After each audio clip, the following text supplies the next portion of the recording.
Hey folks, David Stewart here. I realized that I had watched a movie and not given a review and analysis for this channel, so I'd like to do that now.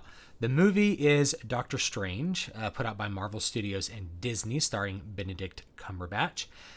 You can watch it on Netflix, and I do recommend you do so. This movie will have a recommendation from me. And this video will have the sort of standard format I tend to do with these reviews, which is first portion, mostly consumer-based review information to let you know who I think would like the movie and why. And then the second half really focusing on the analysis, particularly of the story, which is focusing on what is happening in the movie, what things are being done, and what effect they have upon the viewer. What works, what doesn't, what makes the movie effective or ineffective. In this case, it's an effective movie. That recommendation that I'm making comes from the perspective not of a fan of the comic books. I'm not super familiar with the source material. I never really read Doctor Strange comics as a kid, and I don't read them now. So if you have a lot of familiarity with the source material and you have an opinion on the adaptation, please leave me a comment down below in the comments section. Let me know what your opinion on the adaptation is, because I'd be interested to know how these two sorts of sides work out. I'm always interested in how movies end up being made out of other source material. So if you have an opinion on it, please leave it down below. I can't provide it. Likewise, I'm not the biggest fan of the Marvel Cinematic Universe. I don't dislike it or like it. I'm just kind of neutral. So I'm not coming at this from like an MCU fanboy perspective. I think there's some good movies in it, some bad movies, and some in the middle. This one's definitely on the good movie side. One of the things I will say about the Marvel Cinematic Universe with this movie is that it is... if you're familiar with the Marvel movies, it's not really tied in super tight to those movies. And I think that that's actually one of its strengths. It sort of lives and breathes as its own independent thing. There's, I think, 2 or 3 references to other Marvel movies that kind of go in passing. One of them is like a reference to the Avengers. It's like, the Avengers do this, we do this other thing. There's another one, I don't remember quite all of them, but I think I counted 2, maybe 3. And those are very passing references. This is not a strong tie-in movie. So if you didn't watch any of the other Marvel movies, that should not stop you from watching Doctor Strange. I think it's worth a watch, even if you missed a bunch of the Marvel movies, which I'm sure like lots of people have, because now there's so many of them. So that's actually one of its strengths. It lets it kind of breathe in its own atmosphere, and you also don't have the problem that we had with Captain America Civil War, which is just superhero roll call. You had so many people thrown into the mix that like the story gets kind of lost in the jumble of fan service. Definitely that's not the case with this movie. It's good for a whole bunch of other reasons. So for the review portion, let me talk about some of the things that I think are really good about it and give you some information on why you might like it. First of all, I think it's a really well executed story. And what I mean by that is that all the pieces, all the elements that have to come together to make a story function are all there, and they're all working together with each other really well. The story itself, the construction of the story and the story arc, is well done and well executed. It's not the most original story in the world. In fact, you might find it a little bit derivative if you've seen Batman Begins or The Shadow starring Alec Baldwin, and I'll address some of that in the analysis portion. But nevertheless, it still feels enough like its own movie. It sets things up and then, lays them down. There's gratuitous use of Chekhov's gun, and I actually don't think that's a bad thing. I think that's a good thing in this context because it helps all the pieces really feel like everything that we saw has a meaningful impact on the final outcomes of the way the entire story resolves. I thought the cinematography was good. There was not too much like shaky cam stuff. In fact, I think you couldn't have executed this movie with the cinematic style of, say, J.J. Abrams because of the way that they did the visuals. I'll talk about the visuals in just a minute. But the cinematography was really, really good and very, very effective. In fact, what I would say is that this is the most visually interesting Marvel movie that I've seen thus far, and I think I might have seen all of them except for like Ant-Man. I've seen a lot of these movies over the years. This one to me is the most visually interesting, not because it's got lots of, CG flying dragon robots and lasers and stuff. There is CG in the movie and the CG is good. But it's not good because of that. What's good is that the visuals are about warping reality. That's kind of the aesthetic that the visuals go for. So you have a frame or a scene, and then you have that scene get cut up and the parts switched around, so it looks like reality is kind of folding in on itself. The movie opens up with this. You have shifts of perspective where you're walking on the side of a building looking down. all those sorts of things that you maybe have saw in like Inception, but kind of cubed, the next power up, the next order of magnitude of that aesthetic idea. And to me, that's really interesting. It was interesting enough that I watched the movie twice, which I almost never do because I never have time to watch movies repeatedly. But I watched it once on my own, and I thought it was good enough that I watched it with my wife, and she really liked it too. And she definitely thought it was visually really, really cool to look at. And so comparing those to maybe something that's incredibly about spectacle, this is less about spectacle and more about like the details of reality being warped. And I think that works really, really well. This is the best acted Marvel movie that I've seen so far. And that's because it has the best actors in it. Benedict Cumberbatch as Doctor Strange, really, he owns the character and he does a great job with it. He does an excellent job showing how the character, sort of outlining the character at the beginning as this extremely powerful, arrogant person. He does a really good job showing the character's emotional breakdown as he's sort of destroyed, and I'll talk more about this in the analysis, as his concept of self is broken down and then has to be rebuilt into the hero at the end. So that he starts off confident and he ends confident of a different sort. And he's really able to show all of those moods and emote properly when it's necessary. And he does a great job delivering all his lines as well. And I think he visually fits the part pretty well. Likewise, his American accent is spot on too. So there's not, his voice didn't sound odd because of an accent or anything like that. Adding to that great cast is Tilda Swinton playing the Ancient One. And I know some people with some fandom of the comics are going to note that casting a white woman is replacing an Asian man from the original comics, and maybe you have an opinion on that and you can tell me down below, like it's Hollywood whitewashing of Asian parts, which a lot of people have been talking about. I didn't really care too much, as there's other Asian characters in the movie like Wong, so I don't know, it just didn't bug me that they replaced it with a female role. Maybe they felt like there weren't enough strong female roles, who knows. But whatever, Tilda Swinton's really good. She does a great job both at the beginning and towards the end of her character's arc in showing a very conflicted character. She's really good at being reserved and being subtle when she needs to be, and when there's close-ups on her, she's very good at doing the subtle thing, and she's also good at having more open emotions when that's necessary as well, so that character is well acted. And lastly, Mads Mikkelsen, who's an actor I really, really like, and I tend to love seeing him on screen. He plays the bad guy, Caecilius, and it's really effective. He has such a stark expression on his face sometimes, and he has such a powerful stare that it's hard to see him not be a bad guy. But certainly I've liked the way he's presented his villains in all the movies. I've liked the way he's presented characters in the movies that I've seen him in, including like Valhalla Rising. So Mads Mikkelsen was great in that, and because we have those three main characters with such strong actors, we don't notice that. I noticed it, but you're not going to notice it as much, or I forgave it. The dialogue's very functional and somewhat expository, meaning you have exposition buried in the dialogue. I talked about this in Valerian, where the dialogue is just kind of telling you what you need to know for the exposition. There's some of that going on. Some of the dialogue's really simple. Some of it's very, quote, functional. But you don't notice it because it's really well acted. If you were to see it written out, you'd be like, yeah, that's kind of a cheesy line of dialogue. But you see Benedict Cumberbatch or Mads Mikkelsen deliver it and you don't notice it. That's kind of what the acting really brings to the table. So whatever money they spent hiring those actors, I think it was well spent. They have quality performances. They're not just there looking pretty. And so I did like that as well. The music and the sound design likewise were good. The sound design is full of some extremely strange noises, electronically produced noises, I think, kind of filling our ears in different sorts of spaces, and that's really effective.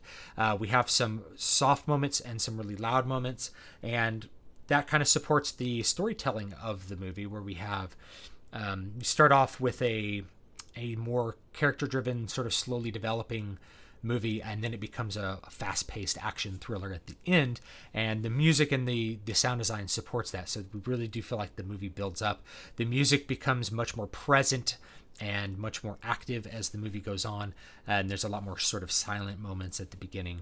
So all that works together to produce a really, in my opinion, a really, really good product, so I do recommend it. Let me go ahead and move on to the analysis portion. I mentioned that this is a well executed movie, and I said that it could be considered somewhat derivative.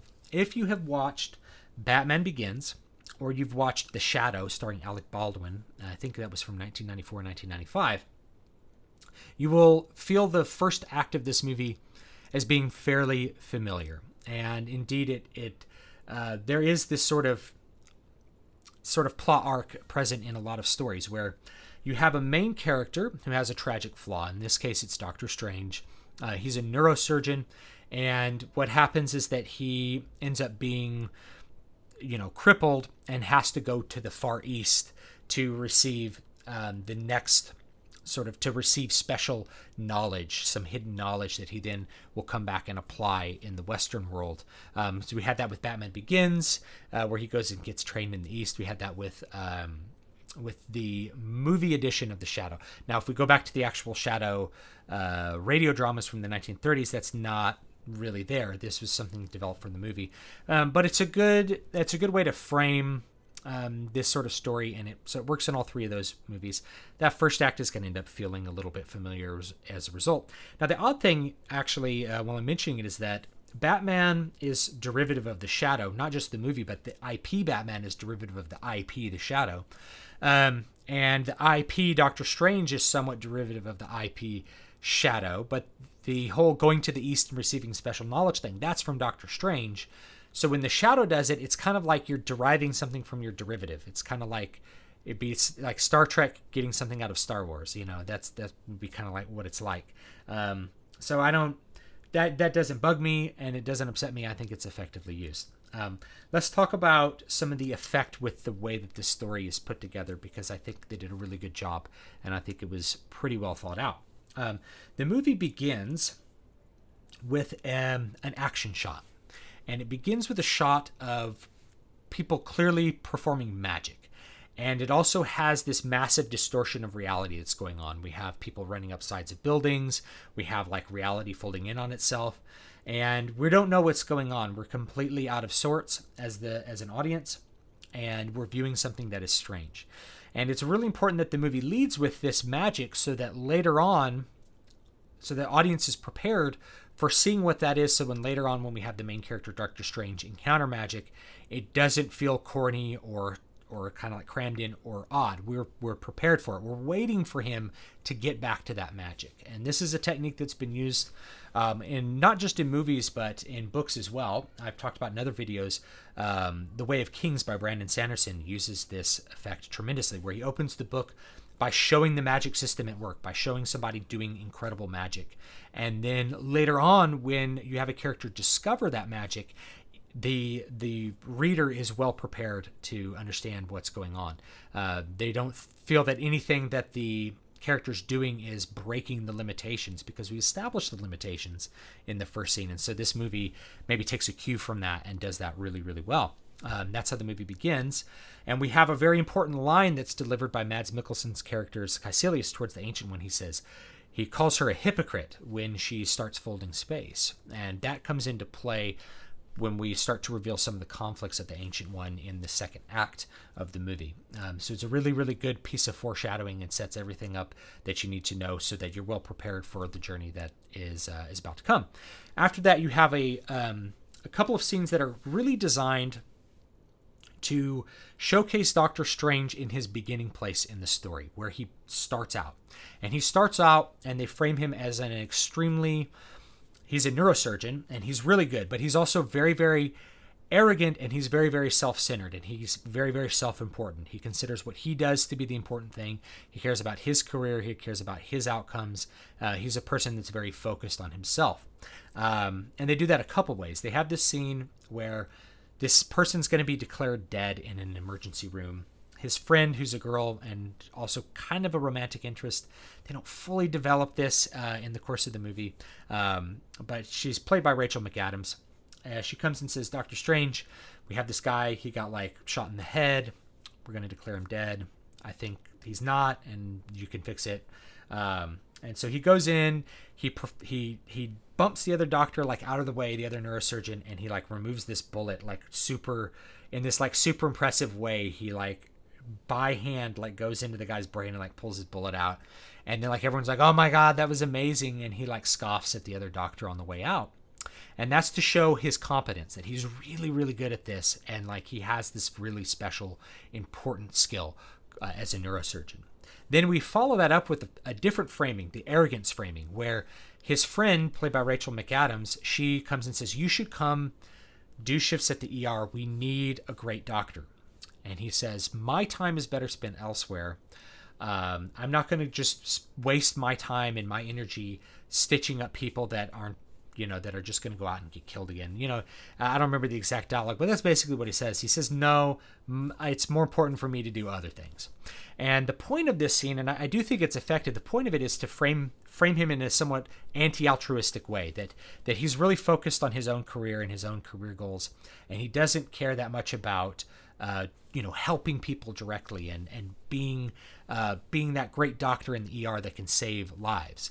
Now, I'm going to interject something in here, is that while I think that that's an effective device, it's also one of these classic economic fallacies that those of you who are a little bit more expansive minded, I'll say, we'll pick up on right away. And that's kind of what I call the altruist fallacy, which is assuming that if somebody's not helping people like in a self-sacrificing sort of way, that they're not helping people. And there's also this theory of like maximum alternate utility in economics. So it really probably would be better if Doctor Strange spent all his time advancing neurosurgery and coming up with new neurosurgery techniques and pioneering and saving people exclusively through neurosurgery, his extreme specialty, because then those techniques can be brought back into the ER all across the world and save countless more lives than he would save just by being in the ER. And that's not something that they really show Doctor Strange arguing for, and it's something that I think he could have argued for really, really effectively. But the whole point is to kind of frame him as arrogant and self-involved rather than thinking on this level. And with like maximum alternate utility, another example of it in economics would be if you have a lawyer and a secretary.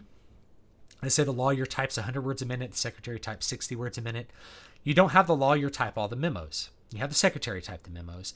And that's because the maximum, most valuable use of the secretary's time is in supporting the higher value use of the lawyer in like researching cases and building his arguments and doing all the preparation for a trial that isn't writing the memos. So even though he would be faster at writing the memos than his secretary would be, it's still more effective for him to not write them and to focus on the other things that he's really good at. And that way you've maximized the utility of both parties. And it's the same, it would be the same thing with this, is that going to the ER to save two people, maybe he saves a person that the other doctor couldn't because he's a better doctor. If he pioneered a neurosurgery technique that saved thousands of lives, then it would be more useful for him to spend his time doing that. Anyway, so thought I'd interject that little bit of politics there. This is not a politically heavy-handed thing. There's just that one, that bit of altruistic fallacy in that little section. Altruism is sort of, it's a bit of a theme as the movie goes on. It's really about you need to do what you were meant to do, what you're extremely good at, because Doctor Strange learns that him being a neurosurgeon is not just the one thing he's good at. And this is the way that they do that. So moving on, they have another scene where he's driving I think it's like a Lamborghini or Ferrari. It's one of those really fast cars. And he's driving it like 100 miles an hour, and they really show how like crazy fast he's driving. He's talking to someone on the phone. The person's sending him pictures of cases for him to take on to try to figure out like how to do stuff. And he's turning some down. You see him turn some down because he doesn't feel like he'll be successful at them. Thus, again, framing his little arrogance here. As the car's speeding forward and he's not fully paying attention, the car crashes and flips in and over and ends up in the ends up in like the river or the ocean or something. He wakes up and his hands are like this, and they've got all kinds of spikes sticking out of them. And this really does a great job in making a very, very effective statement that this man has destroyed his hands, and he's crying as he looks at his hands. He's destroyed his hands with his own arrogance. His tragic flaw of hubris, of pride, is what caused him to not think that he was mortal and he should have to be cautious the way other people would be. He crashed his car and he lost everything. His hands are destroyed, and there's this great scene. He's got all these like spikes sticking out of his hands, and he's like crying, "What happened to my hands?" Rachel McAdams is there, and she's like, it took us a while to find you because of this other thing. We pulled you out. We did the best we could. Dr. So-and-so, the doctor you scoffed at the beginning, he did all this to try to save as much nerves as you can, but there's definitely tons of damage. And he's like, no one's ever come back from this. And she's like, this doctor did. No one could have done a better job than him. And he's sitting there crying. He says, like, I could have done a better job.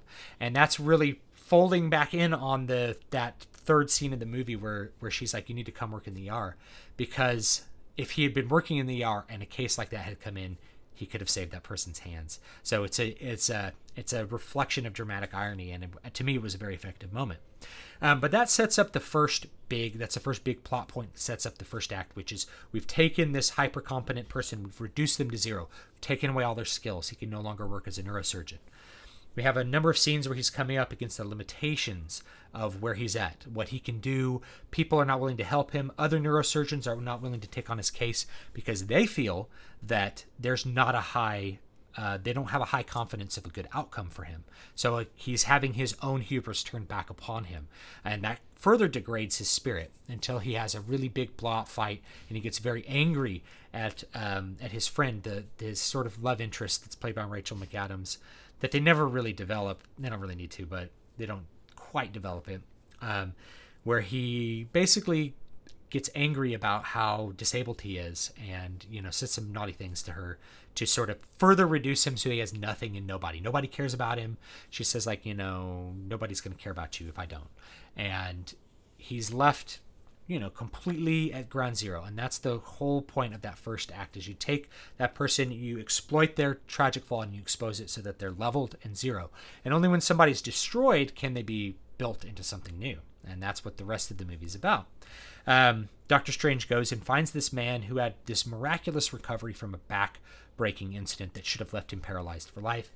He finds out that the man recovered not through any kind of medical procedure, but by going to this remote location in the east. And so following that, Doctor Strange goes to like the Himalayas or Nepal or something, and finds this cadre of wizards almost through accident, really. He's just completely incompetent about looking for it.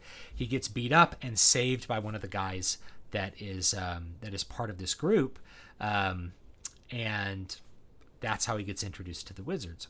And once there, his ego has this one last gasp of like trying to stop him, his own ego trying to stop him from having what he wants.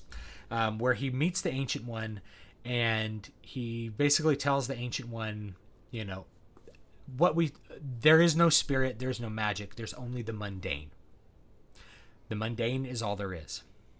And she hits him and like knocks his spirit out of his body. We have this sequence where he's essentially separated from his body, and he is confronted with the reality that the spirit world is real, that the mundane is not all there is, and he must transform himself to understand this in order to grow. And that was very effective. Then he gets enrolled as a student. His main goal when he learns to be a student is to try to fix his hands so he can be a neurosurgeon again. He's trying to recover himself. During some of those scenes, he comes up against, again, the limitations of what he can do. He finds he's not the best.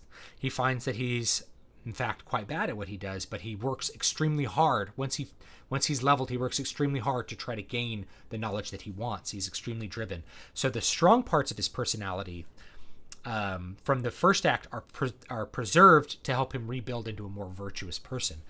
He even pursues hidden knowledge and performs some forbidden spells and gets in trouble for it a little bit. And through that, we have a little bit of a revelation of how the bad guy's working. And then that, in turn, we get set up for the rest of the movie, the second half of the movie, where Mads Mikkelsen is attacking all these different magic sanctuaries, trying to bring down the ley lines that are protecting Earth so that this dark god can invade from the dark dimension and put an end to time and all life, which Caecilius believes will therefore make people immortal. And during that portion, it's like kind of like trial by fire. We have a kind of a strong hero's journey where he has to learn to defend himself against people that are more powerful than him. We have a lot of use of Chekhov's guns where we see an object and then the object's used. We see him perform a forbidden spell, and then that in turn ends up being used later on. And the whole thing sort of comes together after we have all these battles, we have losses, we have the death of a main character, including we have the death of a main character that brings us to the final act and the final battle, in which we have this dark night of the soul where they're too late. They've already lost. They arrive at this final sanctuary to find that it's already fallen and the dark dimension's coming in and all life is going to end.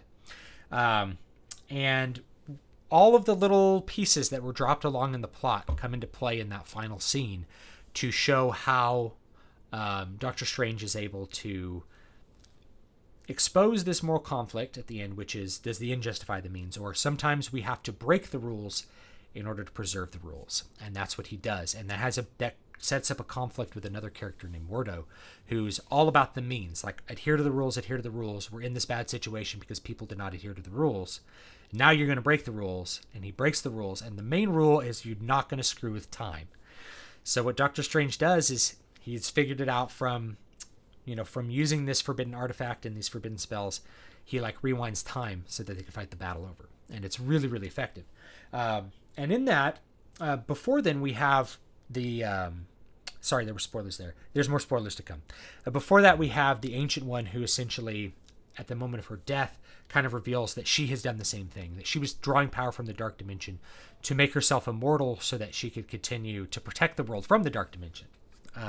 And so then we have a repetition of that theme and another objection to that by Mordo, who sees that all the wizards around them are refusing to follow the rules, and because of that, it is bringing the world into peril, is what he sees from his point of view. And then everything resolves with a really good use of that time element, the Chekhov's gun that was established in the middle of the movie, that you have this time magic. And so the whole thing ends up coming together and being a really, really effective ending. And yes, a lot of the elements of the story they're not original, right? Like, we've seen this here before, we've seen that there before, but having the whole thing executed so well, you don't mind that this thing's a little bit derivative in that thing we've seen before, that it's a well-constructed piece of work. And for that reason, I do recommend it, and I do think that you'll find that use of the story effective.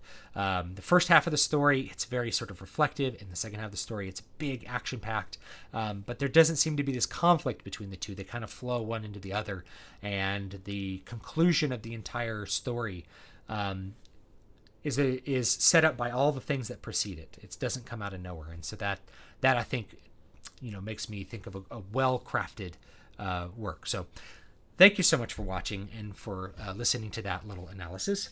Please let me know what you think down below if you happen to see it and what your impressions were, where you rate it maybe with the other Marvel movies. I think it was visually the best one, and I think it's actually one of the best executed stories, but you may have different opinions. So leave me those down below.